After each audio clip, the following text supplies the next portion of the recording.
I'm in a space in my life where I am acknowledging that I no longer want to do everything on my own. Hey guys, and welcome back to another Limitless conversation. And welcome back, Vic. Yeah, I am your host, Sean. You can find me at Authentically Sean. And here on this podcast, Limitless Conversations, we talk about expanding and becoming the best version of ourselves by understanding where we are believing ourselves to be limited. Where are we believing that we can't do, won't do, shouldn't do? And how are we busting through those limited beliefs by getting back to our true truth, okay, that we sometimes may stray off from. Y'all, I know that this episode's going to be a transformative one for me, so just bear with me here. I'm going to pray, and then we'll jump. I'm going to ground myself, pray, and then we're going to get into the episode. So if you guys just take a moment with me if you would like.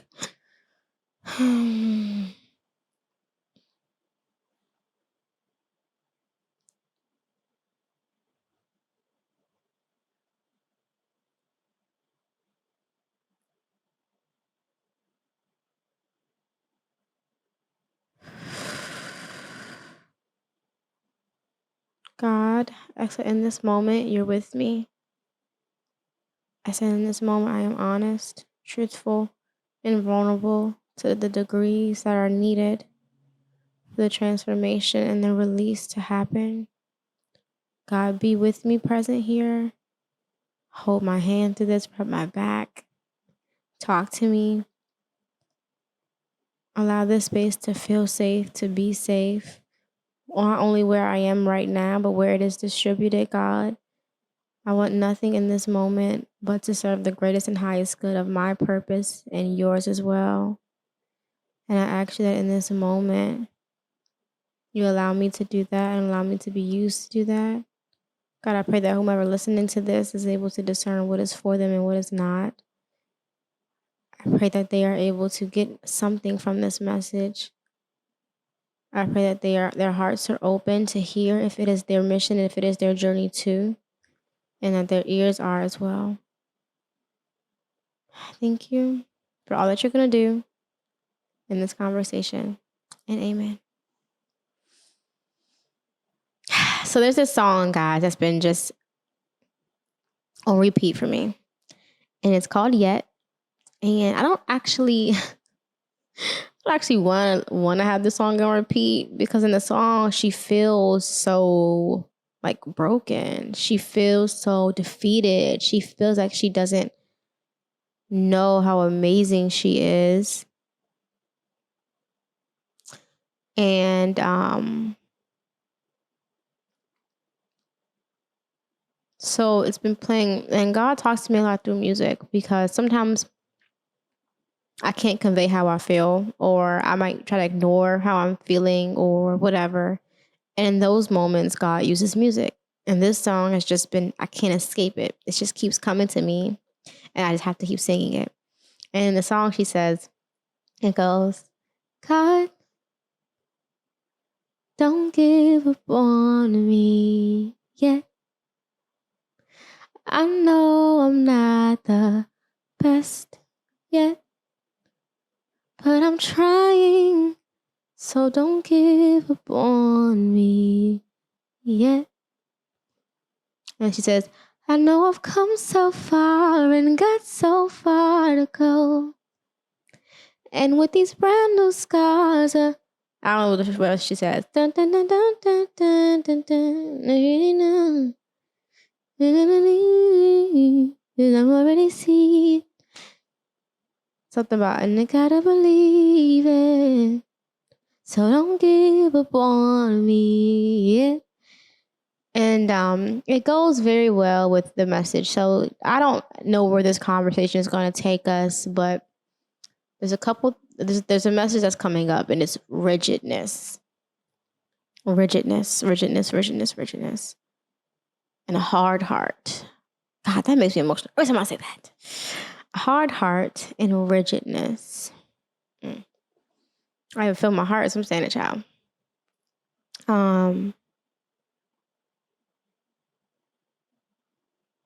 There is me in my purest form, and I've been in it. There's been these times that I've really been in it. And in those moments of when I feel like I'm in my purest form, like my heart is so open. It's so expansive. I wrote in my journal today, I'll just tell you guys what I wrote.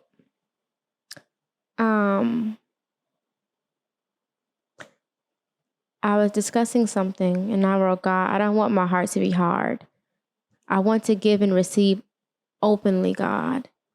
I'm not being my best self right now and I want to get back. God, open me back up. Allow me to trust in you, trust in the process, and trust in my decisions. I'm going to give the symptom and then I'm going to give the issue. Thank you. How do I know that my heart is rigid? Well, I've been really indecisive about things. Did I make the right decision? Did I not make the right decision? School's one of them. Yay. News, guys, I'm going back to school. But I've been very indecisive about what school. All right, now going back to school is not new to my journey. I've decided to go back to school about a year ago. Did research, found the school. Didn't kind of got scared, stopped doing it. And then I look up and it's been 8 or 9 months since I last talked about it. And I realized that time is gonna pass. So if you would have started when you said you would already been 8 months into your program right now, and time is going to pass regardless of if you do it or not. The same time is going to pass. And this thing is nagging at you. It's eating at you. It's been like, it just continues to come up because it's something you're supposed to do. And with me, there's uncertainty about it. Like, is it what I'm supposed to do? Do I need to do this? Is it the right step? I've discovered so many things about schooling and why it scares me. Like, if I go back to school, will I end up being mediocre? I know that sounds bizarre, but it's like, will I just get comfortable with having a degree and do some regular job and, become just a counselor at someone's practice or my own practice and not do all these things that I want to do, like be a speaker and be impactful in the world. Like, so the degree for me represented that in some weird way. I know, in some weird way that doesn't really make sense because it doesn't mean any of that.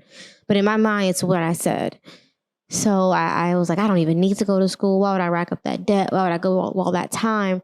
And I realized that this keeps coming up. It just keeps coming up. And it's like, you could ignore this again, but it will come up again because it has been coming up for the last, I don't freaking know, 4 or 5 years. It's been coming up. And regardless, the time is going to pass. Like, I don't know how much more I can stress that. But like after 18, the time flies. Like, after 21, not 18, after 21, the time just goes. You look up, a year has passed. We're almost at the end of 2023 right now.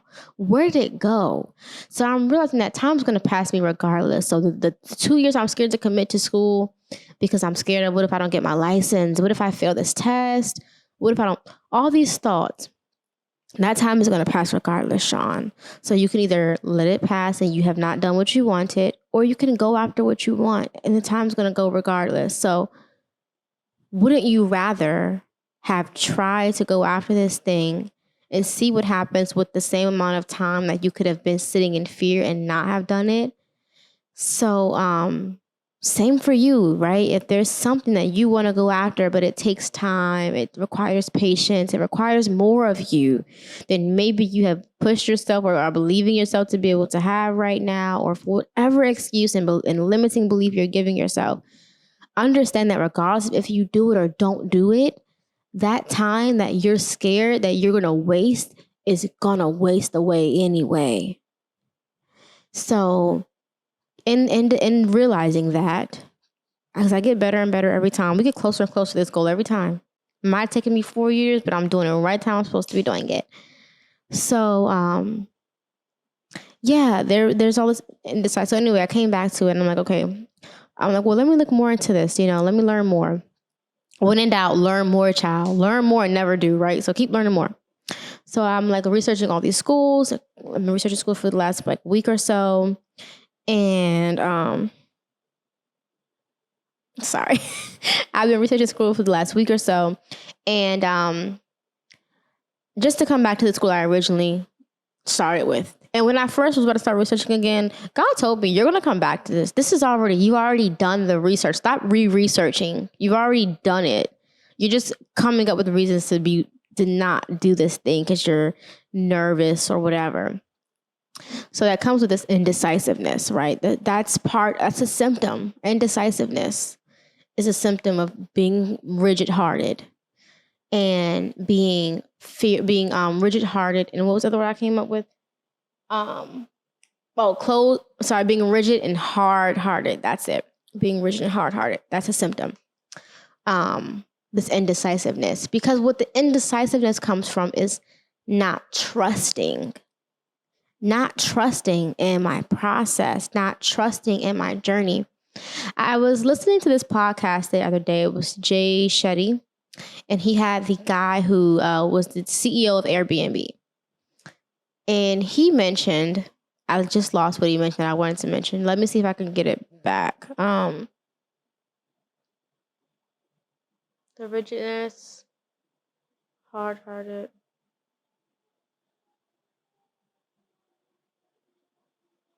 Indecisiveness.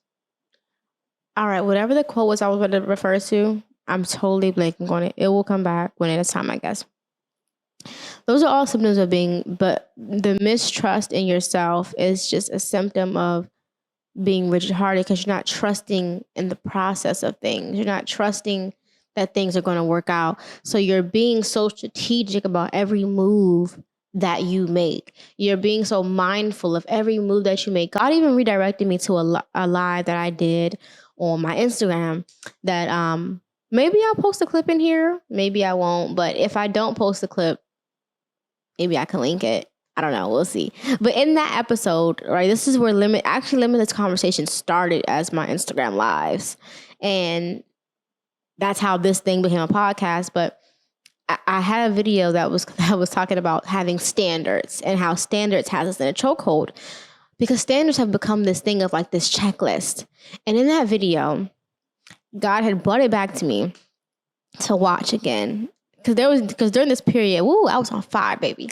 This is probably you get these opportunities to leap forward. And this was an opportunity that I had to leap forward and I didn't do it. So even going back, I was so tuned in and tapped in, right? So it's so good, the message. And it was just talking about standards and how they have us in a chokehold because a lot of times we form standards based on hurt, based on previous disappointments. And it's fine to learn from a previous disappointment and then do differently, but it's a different thing when your energy is coming from a hurt place, right? So I'm asking God to work with me on understanding that, but a lot of it is not about not being scared to live life, not being scared to go out and actually just do things. And not being scared to possibly mess up, possibly get it wrong, possibly. Because it's really about trusting that you'll make it back. Trusting that whatever wrong step you think you took is part of the journey. The interview that I was referring to earlier, the Airbnb host was saying he did all these things. He's like, I went to business. I don't remember the exact things. I'm just going to name some random things that he could have said. I went to business school. I was a drum major. I went to interior design. I did all these things that seemingly didn't make sense. They were just all random things that I did throughout my life. And when it comes to this thing, this Airbnb that I have created, this business, I am using skills from all of these little things that I did in my life that made no sense when I did it, that made no sense when I decided to go into this business. But I'm using skills from all of these things. And so even for me, it's like with everything that I'm doing, even with like, what if I picked the wrong skill, the wrong school, and the wrong person, and the wrong this? Like, even if you think you made a wrong choice, every choice that you made was for a reason. Like, God doesn't make a mistake on your journey. There's no experience that's wasted. There's no thing that you did that wasn't for a purpose, that wasn't for something. There's no such thing as that. So all this indecisiveness that I've been having about school and having this rigid heart about just life, God is getting on, like reminding me to get back into just trusting God. So I talked about in the beginning, feeling my purest form. Like there's these moments when I feel like I'm in my purest form. The moments when I am in my purest form is when I am in full trust with God. When I am not trying to go, do, move, and shake. Let me give you a prime example of what this looks like for me in my life, how it has shown up. A really simple, really practical way. Clearly, I need to release that because I feel like my heart just lightened up after that.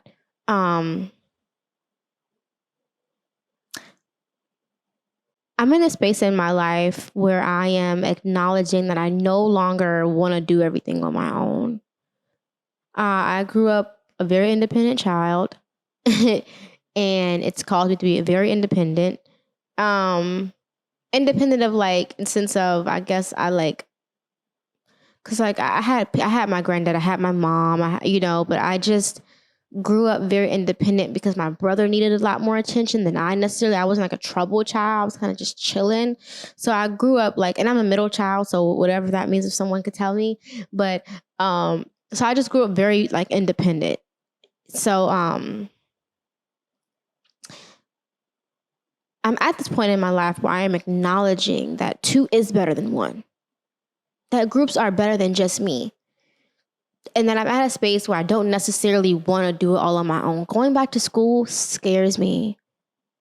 I'm not going to like, God's going to power me through it. I'm not claiming that it continues to scare me. I'm claiming that it doesn't scare me anymore. But up until this point, going back to school has scared me. Up until this point, giving this podcast thing an honest try, like really being vulnerable here, really sharing my journey, really not giving up, really sticking to my guns, really being consistent, like, what would that mean for me if I continued on? What would that mean for me if I continued to do it? What if this became successful? There's some fear around that. Like, what would that be? There has been up until this point some fear around that. And so in that, I've decided, like, I want some support on this journey, God. I want people around me who are cheering me on, who are supporting me, who are believing in me more than I believe in me, just as much as I believe in me, who are advocating for me, who are fighting for me just as much as I am. God, I can't do it alone, and I need people around me. And I've been praying for that. And also praying for myself to see this in me, to see God, to see me how I know God sees me. I get these glimpses, but I continue to pray that God shows me to see me how God sees me, and even how some of the people in my life see me, because some of them do view me higher than I view me. Right? So I've been asking for that or whatever. And so there was this moment where I was looking back and thinking about my podcast and thinking about my best friends. And this is a prime example of what I'm about to say, my purest form. I remember thinking like, I don't know if my best friends have given me their critiques on my podcast. I don't know if they've like told me that they watched an episode and gave me their thoughts on it. I don't know that my best friends have supported me and watched my show and watched my conversations. And I remember thinking this, and I was like, and that kind of sparked that thing about God. I admit that I would like support. I admit that I would like support. I would like for people to care, to want to watch, all that kind of stuff. I would like that. And after I prayed that to God, I released it. And I moved on to work on myself in the meantime. Like, how could I support me more? That same night, I had an intense journaling session where I talked to myself. I encouraged myself. I bigged myself up. That was the day I got the 100 downloads for my podcast, like the email, and I send it out to my friends, like, oh my God, y'all look like super excited, because I was excited and celebrating me. And also, people don't know that things are a big deal to you if you don't make them a big deal. I realized that I didn't make my things a big deal. So no one else around me could. Right? Like, I make my birthday a big deal, so everyone knows birthday's a big deal, okay? But my accomplishments, my strides, my efforts, my things, like, I didn't make them a big deal to me. And maybe that's even why I stopped doing them, because it's like, well, it's not a big deal if I stop. Who will know? I won't know. Like, no one will know. So I said that to God, I worked on myself, and then I kid you not, 2 or 3 days later, I think 2 days later, one of my best friends reached out. Hey, I just watched your podcast episode. Like, she called me, like, I just watched your podcast episode, like, and was just so excited about it, and was just giving me so many flowers. And then maybe about 3 or 4 days after that, my other best friend reached out to me and was like, hey, I watched your podcast. It really brought up some questions for me, like giving me some praises on my podcast and telling me, like, that I did a great job on it. And I just, in that moment, in both of those moments, I just sat back and said, wow, God, okay. Those are moments when I feel in my purest form. I didn't have a talk with my friends. It happened pretty fast. So it wasn't even like I had the time and the space to have the conversation with them. It just happened. And I had seen this happen quite a bit, even in previous relationships of mine. I would pray things from that relationship, and I wouldn't even communicate it to the person. And I watched them start to do things that I didn't even communicate with them that I needed. I just watched them do it because God was handling it. The rigid heart, the actual problem is not trusting in God, not trusting in your process, not trusting in the universe. And when you are not trusting in the God and the universe, and that things are working out for you, and that a phrase that's been coming back to me lately too, to continue to say, is everything is working out for me. When things don't work out, question, how is this working out for me? I know this is working out for the greatness of my journey. I know this is working out for greatness for me. I know this is for my greatest good. This is happening for me and not to me. This is happening for me, and God has been drawing that to me. This is happening for me. This is happening for me. Everything is happening for me. This drought that I've been seeing on the road, because my heart has been so closed, it is happening for me. Because it is bringing me to remembering how to open my heart back up. Because my money flow, I have seen it with Uber. And that's why I'm grateful, because it's been such a spiritual experience for me. Like, my money, the way it flows when my heart is open versus when my heart is closed. It shows me it's not about the money. It shows me how energy works. When you are closed, when your heart is rigid and you're not trusting, things can't flow into you. You're not in your feminine receiving energy, right? So, bringing it back to the journal prompt, the prayer, God, open my heart, allow me to trust, allow me. And then the question becomes, well, how do you trust? How do I trust? In these moments when I'm not trusting, in these moments when I'm being so meticulous about planning and anal, and all about these standards and these checklists and things being a way, it's because you're trying to make it happen. You're trying to be the dictator. You're trying to be the thing that makes it happen. And like, when I try to be the one that makes things happen, I don't feel good in those spaces. I don't feel in my purest form. But when I am open to just allowing things to happen, then I am in my purest form. When I am just open to the fact, thank you, the trusting part. Trusting happens when you just become open to the fact, not the idea, but to the fact that everything is always working for you. So every decision that you make is working for you. Every move that you make is working for you. Every door that closed is working for you. There's no such thing as anything ever working against you. It is always for your journey. So, God, don't give up on me yet. I'm gonna do this thing, and you're gonna do this thing. We're gonna do this with open hearts. We're gonna open our hearts up by just simply making decisions, simply trusting that the decision you made was right. We're not gonna keep going over the same lines over and over again.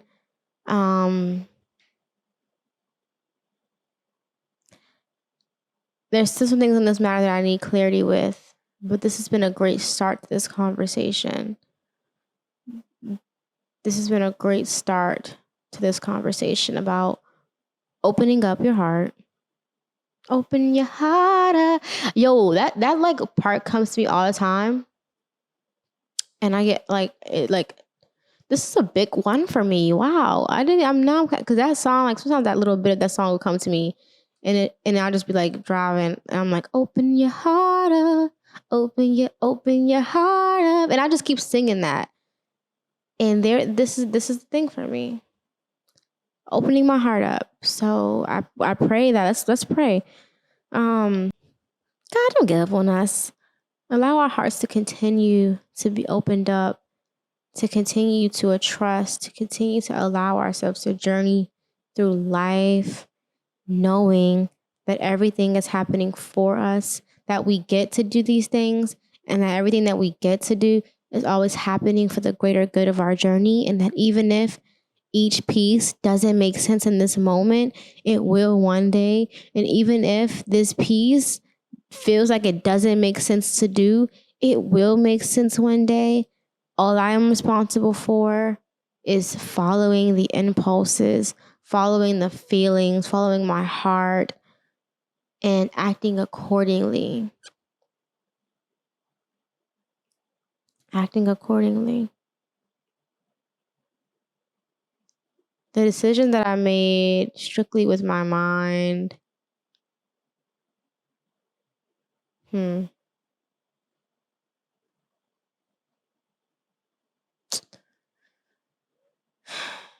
Yeah. There's more that I could go into, but I'm going to go ahead and just close this episode out here. Maybe this will be a part one, part two thing. I don't know, but because it's still developing. But yeah, how we're deciding to be limitless today. We are deciding to be limitless by making a decision. Just make a decision. And know that whatever choice that you picked is working out for your greatest good. Always. If you guys love this conversation, you will probably really love the first season, the whole first season. But there's an episode in particular that you'll probably really enjoy. I'm trying to come back to it. Episode 7 about true abundance. True abundance. You'll probably really like that episode.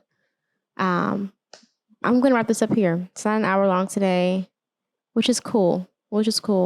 I love you guys. I hope you guys enjoyed this conversation. If you guys want to follow me, you can. It's all at Authentically Sean. That's me. And if you want to follow the pod, that is also linked, is at Limitless Conversations on Instagram and limitless.conversations for now on TikTok.